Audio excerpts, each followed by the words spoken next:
শুধু দর্শকবৃন্দ, আমরা আসছি বিংহ্যামটন থেকে পেনসিলভেনিয়া ব্রাউন হিল ফার্ম। আমাদের বাসা থেকে 45 মাইল অ্যাওয়ে। মোটামুটি খুব সুন্দর ফুল। 13 তারিখ পর্যন্ত খোলা আছে। তো বিংহ্যামটন থেকে যারা টিউলিপ বাগান দেখতে আসতে চান তারা আসতে পারেন। গুগলে সার্চ দিলে পাওয়া যাবে ব্রাউন হিল ফার্ম। অলমোস্ট অনেকগুলো ভ্যারাইটি আছে, 60-65টা ভ্যারাইটি, 7,000 7,500 ফুল। খুবই সুন্দর জায়গা।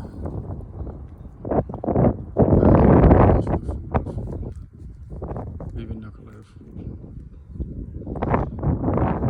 আসছে, আজকে ওপেন হয়েছে, অনেক মানুষ আসছে। ওয়েদারটা আজকে একটু খারাপ, বাতাস আছে, প্রচণ্ড বাতাস। এখানে ছবি হতে ভালো উঠতেছে না, বাট সৌন্দর্য খুবই সুন্দর। বাচ্চাদেরও নিয়ে আসলে খেলার জায়গা আছে, গরু ছাগল ভেড়া এগুলো দেখার মতো আছে। তো 13 তারিখ লাস্ট ডেট। আশা করি যারা আসবেন তারা এর মধ্যে আসবেন, দেখে যেতে পারবেন টিউলিপ বাগান। ফ্লাওয়ারগুলো খুব সুন্দর ফুটছে। তো আমরাও আসছি, চলে যাবো কিছুক্ষণ পর। এ পর্যন্ত সবাইকে ধন্যবাদ। পেনসিলভেনিয়ার ব্রাউন হিল ফার্ম থেকে।